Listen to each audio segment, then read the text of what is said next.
And they are handling all these purchasing electricity from generators, so they are able to identify the best offer from all generators available in this territory and buy from the best one, the best option, and sell to the distributors.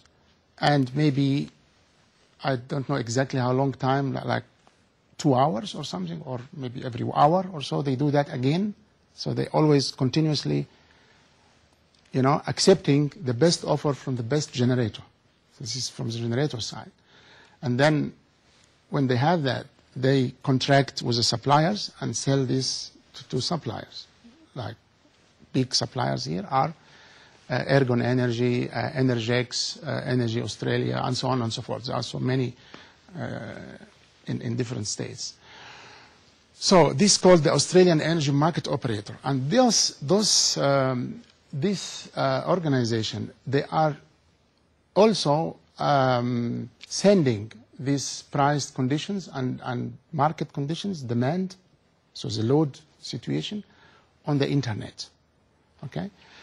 So this is very good and very, very civilized way to do things, in my view, because this is really not happening everywhere. So this is a privilege, if you like, to our society. Why they do this? From my simple, humble point of view, because I'm not involved in any politics in this, and I don't know what is happening on the upper level of all these big bodies, but from my view, it is a kind of sharing information, which is a part of the democratic process, if you like. I mean, this is a vital element of our civilization, so the energy conditions, and it needs to be known, okay? So everyone has the freedom and the right to know, about what is going on. I mean, this is, for me, a simple explanation why they do this. And in fact, we sort of, we may then even make use of this, because once we know, then we act upon, isn't it? So this is just you are using your rights, and your, what is offered to you, you're going to use it. So now,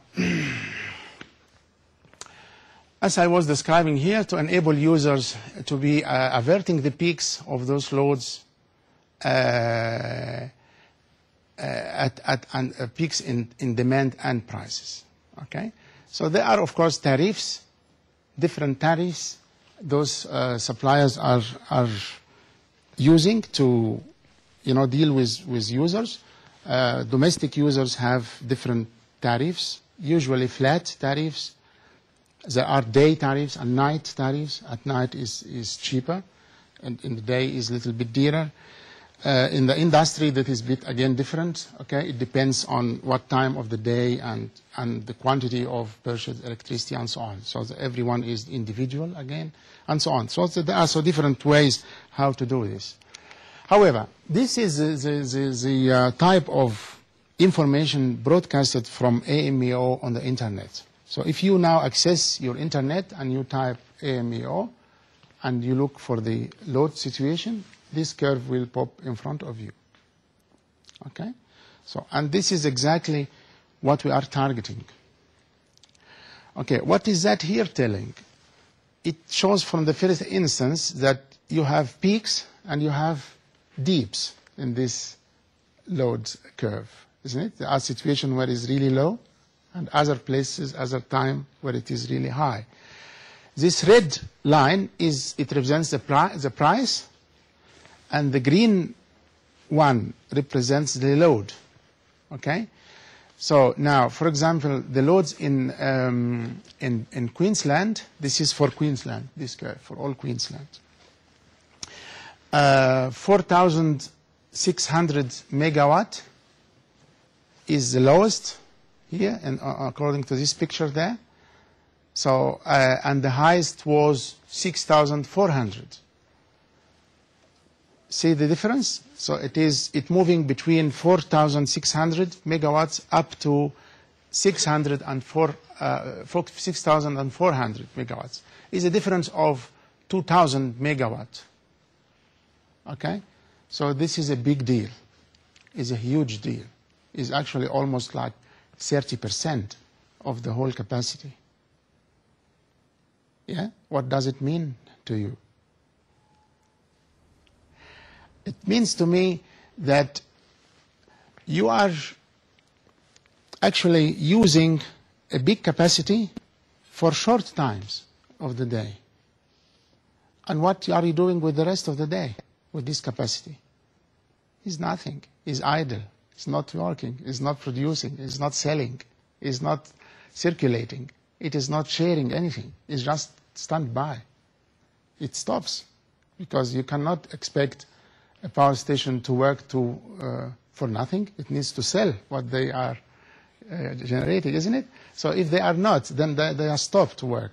It means at least a third of those power stations, they need to stop at certain times of the day and then to work again when it is needed the following day. Okay? It means working sometimes and stopping again, and working and stopping. What does that again mean to you and to me? It means they are not economically efficient because they are not using their facility, isn't it? Yeah. If you are structuring, building, and operating a big power station, which costs you and the whole country so many millions or maybe billions of dollars or whatever, you expect it to be working, not working for a while and stopping for the next. You cannot afford that. So then it is apparently very healthy to try to make this flat. Okay? If all of them are able to work together for 24 hours, this is the best economic conditions for any producer to be able to be useful all the time, not part of the time. Correct? So from that aspect, it is evident that improving this to a flat situation will be good for everybody. Also from the price point of view, see the red line here is rising and lowering, is up and down, up and down. It's not only always like that, it's sometimes much more than that.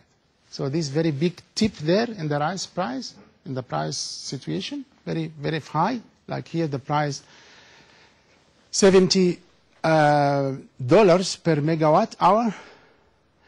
Here, this here. Yes, okay, so the it's very sensitive. Yes, we go back again here very quickly. I finish that and then see the next. So 70, and when it's low, it's 20.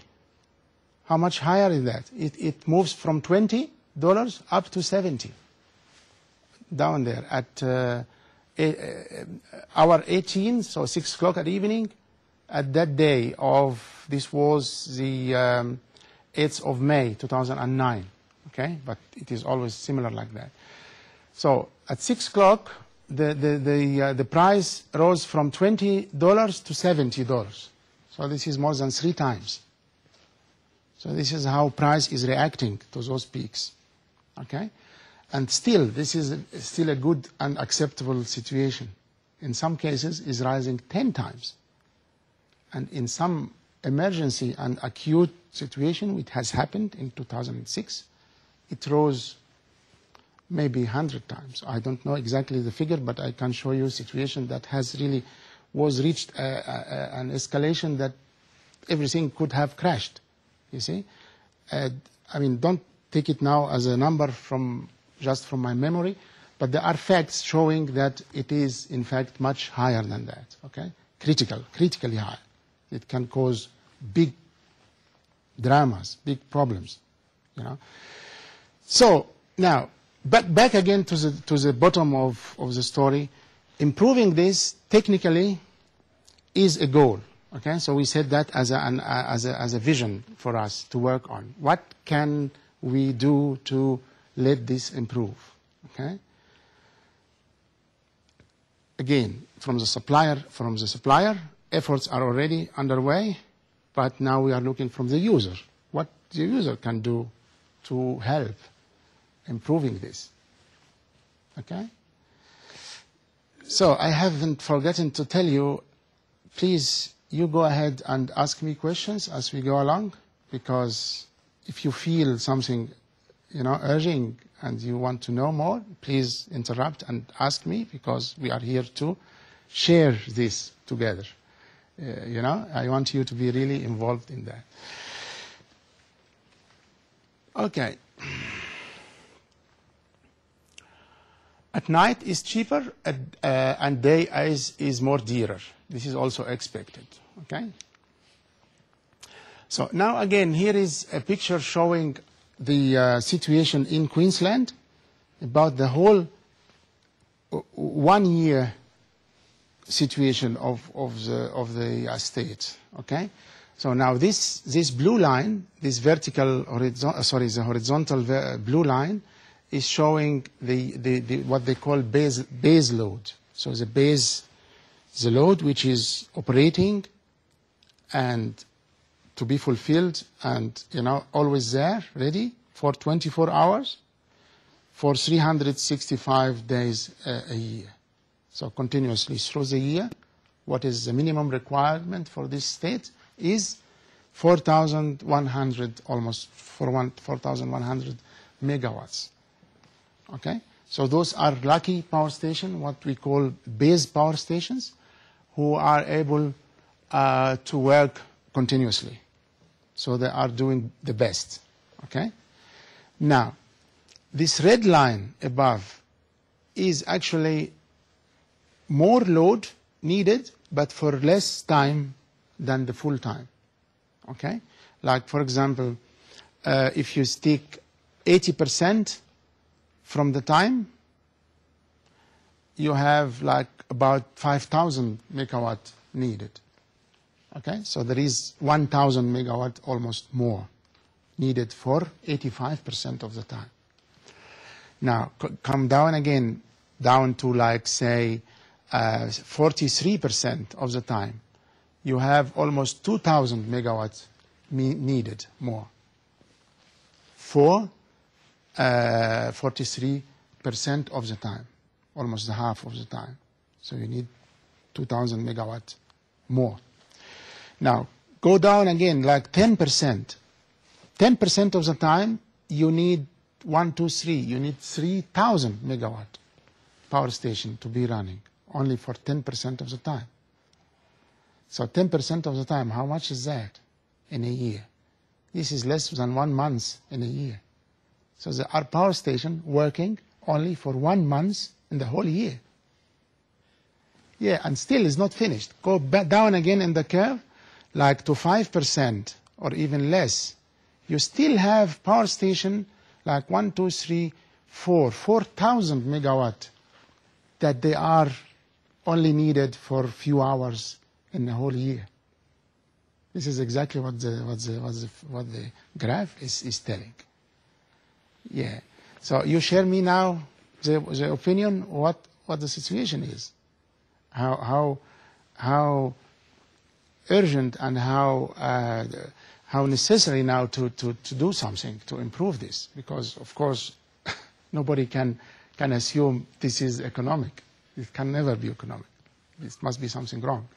And okay, fine.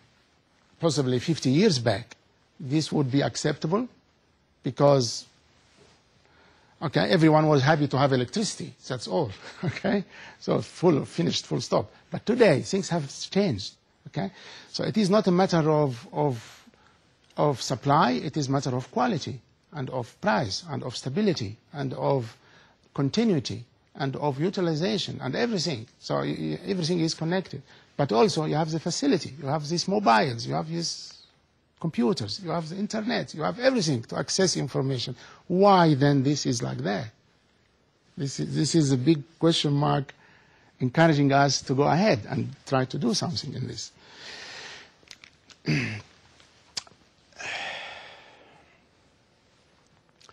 So this one here is showing again the energy price corresponding to those load situations. Okay, so how much in the year? So the lowest price apparently, as you see from graph, the lowest one at 10 $10 per megawatt. See here to the left, $10 at the very far bottom is for the full year. So those power stations are working full time. They are